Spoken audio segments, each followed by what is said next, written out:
between German and Polish forces on September 1, 1939, in the vicinity of the village of Mokra, 5 kilometers north of Klobuck. This was one of the first battles of the German army in Poland during World War II and one of the few Polish victories, as well as the first defeat of the Wehrmacht.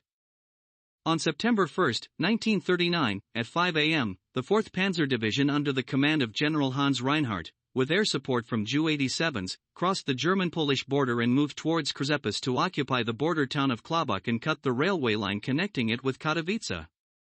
2 hours later, the German army engaged in battle with the Volhynian Brigade of Julian Filipovich. Its commander, having correctly guessed the direction of the German advance, chose and prepared defensive positions around the village of Mokra west of the railroad before the war began. The Poles utilized the relative inaccessibility as well as the wooded terrain. The first battle between the Germans and the defenders occurred south of Mokra at 6:30 when scouts on motorcycles clashed with Polish infantry. Their attack was repelled, several motorcycles were destroyed by Polish 37mm anti-tank guns and machine gun fire from TKS light tanks. The main German attack, in which light tanks of the Panzer I and Panzer II types were used, began around 10 a.m.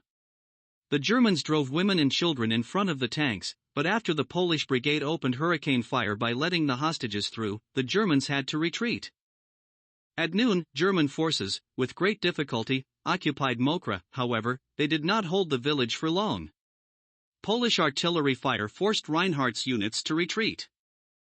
German infantry also suffered losses from the fire of the armored train brave. The Poles carried out several counterattacks involving a small number of TKS tankettes. By 5 p.m., the Germans abandoned further attacks, and the Polish line remained unbroken. Although the battle ended in a tactical victory for the Poles, it had no strategic significance. Learning that the 1st German Tank Division in the south had captured Klobuck and concluding that its left flank would be threatened, the commander of the Volhynian Cavalry Brigade ordered a retreat, which was carried out at night.